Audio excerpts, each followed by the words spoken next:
Hello everyone and welcome back to another episode of Troll School. Last week we had a quick look at a few ideas of what not to do in a troll level, but this week we're going to go back on what you could do in a troll level, and this week we're going to be looking at Thwomps. Thwomps have obviously been in Mario for as long as Mario has been a thing, although they have taken different forms, especially their noteworthy blue cubes in Mario 64. Let's get straight into this. So, everyone knows that a Thwomp will activate an on-off switch, and they can also be used obviously to get that height detector by using them sideways. Then finally you can design a very simple contraption like this one, where it is a one-way. The switch will only work when the switches are off, and obviously this Thwomp will kill itself, meaning that it cannot reset back. So that's one really good way to get a switch state into the state you desire it to be. Thwomps can be used like this, where you think they're over something and they're actually not. This Thwomp isn't coming down, not because I'm too far down below it. It's actually not dropping down because it is a sideways Thwomp instead of a down Thwomp. You can use that a lot with on-off switches. Finally, Thwomps can activate P switches.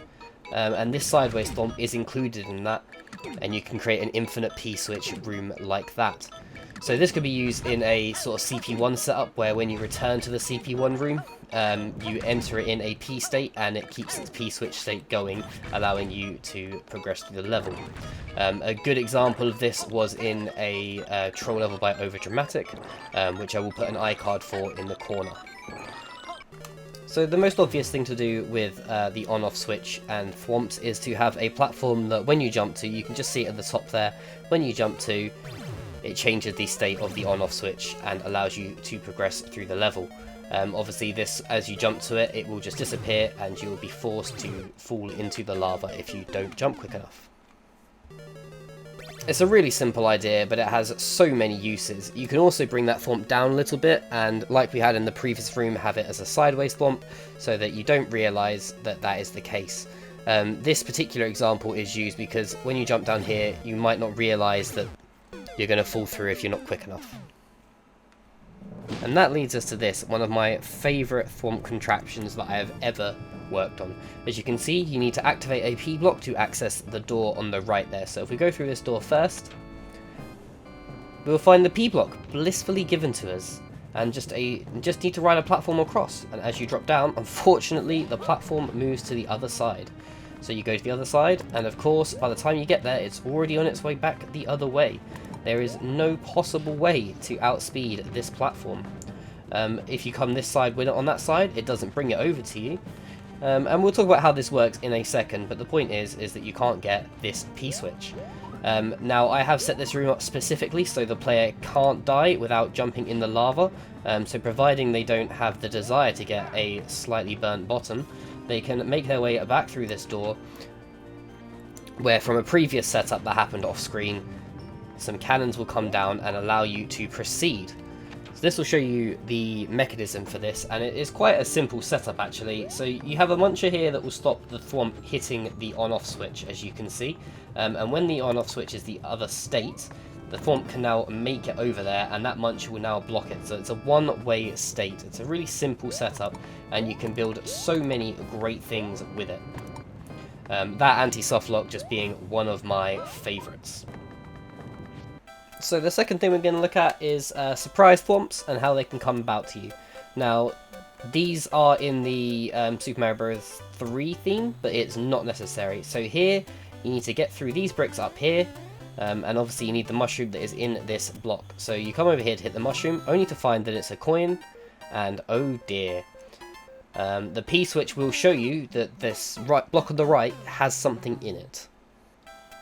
So just to quickly show you that again, if you watch these two blocks up here, this one is just a normal block and this one is not, and when you hit the P switch by making the mistake, it will show you that there is something in that block. Oh. So you can just about jump over there. Remember, not every troll has to be a fatality, it doesn't always have to end that way. However, if you hit this block, you will find yourself a Babomb to proceed through the level. Before I move on, I'm just going to briefly start this level over one more time, just to show you a weakness of this setup. So yeah, one weakness of this is that if the player is cautious, they can make their way over to this block without triggering that Thwomp to appear. Now this was why this should be done on a nighttime ice theme, so the player is slippy sliding everywhere and can't control their walk. But if they are cautious, they can hit that block without triggering the Thwomp and realise that there is only a coin in there, and then still have to release the Babomb to get out. That is obviously, if the player is aware of it, they might try that. And you could actually put a mushroom in that block, but I'd say that might be a bit too difficult for the player to consistently do. So another way to surprise players with Thwomps is to give them a setup like this, where as they make their way over, suddenly the conveyor belts change and the Thwomp comes to them. Nowhere to run, nowhere to hide. Now as far as troll mechanics go, that is a basic one, and there is no way for the player to survive if they climb to the top of this pipe. The correct answer was to go back through the pipe, at which point a bridge has been created for them to proceed through the level. If you do something like that, make sure you communicate to go back through that pipe well to the player. Obviously I had no communication and I've just messed it up. What an idiot. But I had no communication for the player to go back through that pipe, so they may not have known to do so. So when you do that in your own levels, make sure that there is a clear communication there. So if I do this again without messing it up, I can easily get myself into this pipe. And this is where you can see the mechanism from earlier. It's just a red cannon on sideways conveyor belts to lift that Thwomp up. The other Thwomp is simply brought on by a seesaw. Another way to get a Thwomp to come and surprise your player is set up like this, where when the Thwomp hits that note block, it will start moving back towards the player, hopefully convincing them to jump, but it never returns back further than where it started from. So where it initially started from, just below there, it doesn't return back, making this a safe spot, which allows the player to break the brick and move on with the level. Now with this, my hope was that maybe the player would panic when they see it coming back to them and jump, to find out that they now cannot get the mushroom below. I have just realised I left a soft lock in this, and this is unacceptable. Make sure that your players do not get soft locked in your levels. There must be a way for the player to die. And finally, we'll take a look at 3D World, because you never get 3D World, where this Thwomp will get pushed down and then move across to the side there. Now, I'm not sure if that's maybe a bit too hard for a player to be expected of, but it works in quite a simple way with an exclamation mark block up here, and there was previously a bomb on top of it, obviously, that pushed the Thwomp down to the player. I don't know how well that would work in many situations, but it does leave you this weird glitch here where if you stay standing, you actually get pushed into the block, so you can't move now until you duck. Once you duck, you can start moving again, but just a little bit of fun there as well whilst we're looking at Thwomps. So I can't actually get out at all at the moment. Superb. So if the player doesn't move, they will be squashed as it comes down. However, if they run too fast, they will find themselves in the spikes. The mushrooms are just there as a try and get me. But there are many uses for having a Thwomp push a player across like that. And that brings us to number 3. It's quite a simple one, and it's called Thwomp Bridge. It's a bridge that's made of Thwomps. So here, as you can see, there are Thwomps laid out in front of the player, and the player might not know if it's safe to walk on those Thwomps. So there is the option, of course, to go over the top and drop down the door this way, but a one-way will prevent the player proceeding, and now a muncher has blocked their way across the almighty Thwomp Bridge. This is just a simple setup involving a hook, a claw, and a muncher up here. Really easy to build, really easy to confuse. So now the obvious route is to walk across the top of these Thwomps, and there seems to be no issue at all with the Thwomps. You can just walk straight across them to the door. Now, this is part of a overarching level theme where you could have the bridge come up several times in the same level until suddenly you've got a bridge like this where you can see a bit of track below, and one of the Thwomps doesn't look quite right. Now this time, this particular Thwomp will kill you when you try and walk across the front of the bridge. So my idea for this would be that you'd have, say, 4 of these bridges throughout the level, just to keep the player on their toes. where there'd be other trolls in between them, but it'd just be themed around these bridges until the player hits this one and dies thinking it's a safe spot.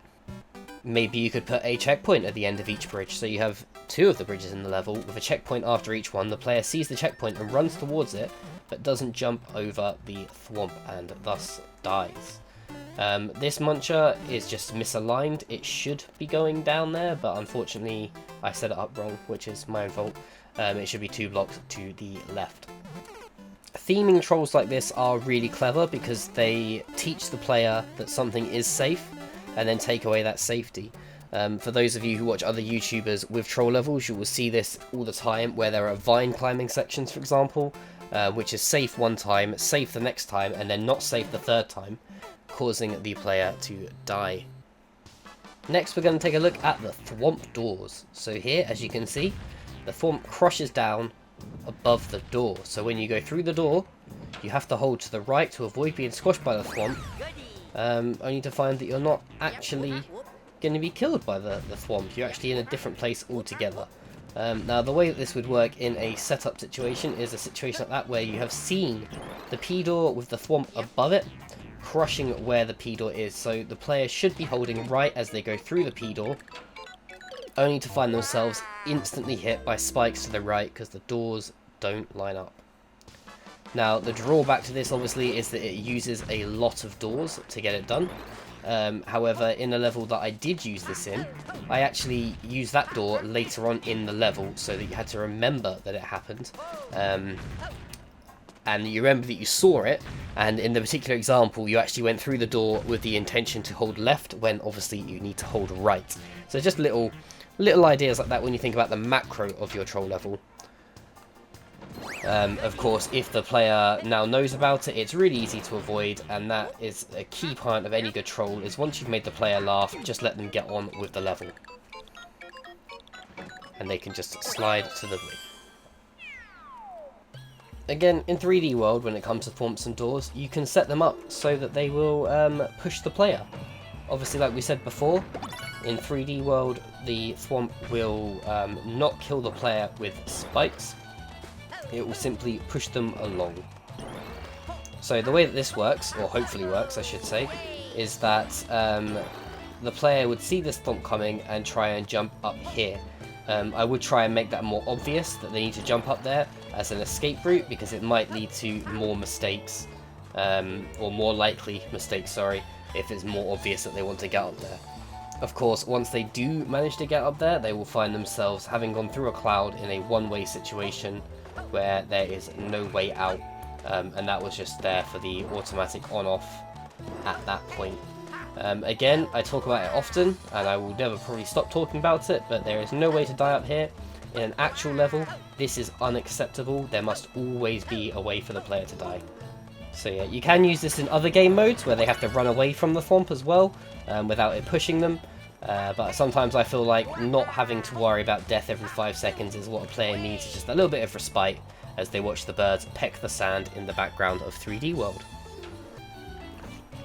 Another way that you can do this is a situation like this, where this thwomp below will trigger this exclamation mark block and put the player in a position here where they no longer can proceed through the level. Obviously you can wait it out until the thing disappears, but the thwomp will just immediately push you back up. So you can hold right as you walk against this wall, or you can give the player a way to kill a thwomp. Now, next part we're going to look at is the only time it is acceptable to have a thwomp directly above a door, crushing the player as they come in. And it is only acceptable because the thwomp kills himself. So the hope is that the player would panic that the thwomp's above the door and hold right, and find themselves in this section here, trapped and alone, with obviously seeing the exclamation block goes to the end of the level, and their exclamation mark block was there below where the thwomp was. The only way for the player to go now is through this clear pipe. Nice long wait for the player, where this thwomp will help them out of the level. Now the brave-hearted will have no problem here waiting for this thwomp to drop down, taking out that power block, and then leading them through the warp box. And that is how they would finish this level. 3D World, I'm trying to get more trolls in for 3D World because where the mechanics are different is slightly different. However, with the new on-off blocks that have been added in the latest update, it should be a lot easier to implement some trolls across all of the different themes, and then just a couple of unique ones. And just a quick one to finish things off, we're going to talk about Thwomp stacks and how they work. So here is a stack of Thwomps. The bottom one goes to the right, the top one goes to the left, and the very top one goes straight down. So they give no clue as to their direction until they are removed. So here, the one that goes straight down will not suggest it goes straight down until the one below it is gone. And now it will start giving the angry eyes as it goes down. This can be used in bigger situations, such as this one, where there is no clue where these Thwomps are going. Hopefully the player would run across this in nerves and then realise that it's actually all safe, and all Thwomps are just having a little look around, you know, they're alright. But once the player kicks the key, oops, suddenly they've all become loose and they will drop down on the player.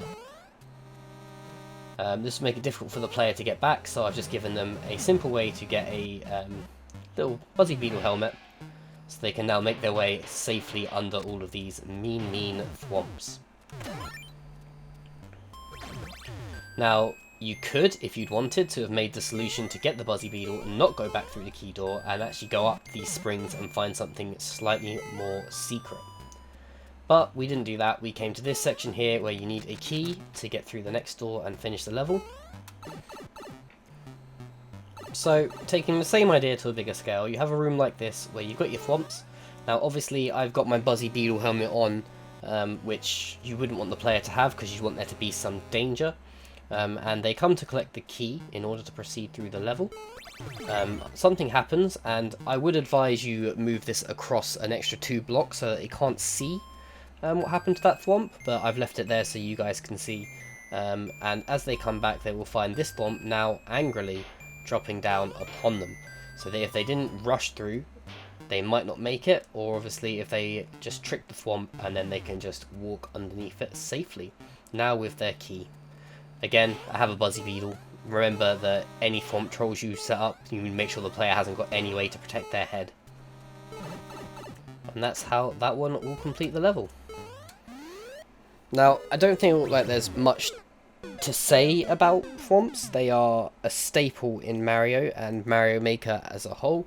In speedrunning levels, they have been used to change platforms around as the player goes through them. There's player detection levels. There's so many machines that rely on player detection, such as the on-offs I showed at the beginning, and that then were used throughout the whole level anyway, to ensure that those Thwomps were removed for the stack Thwomps, for example.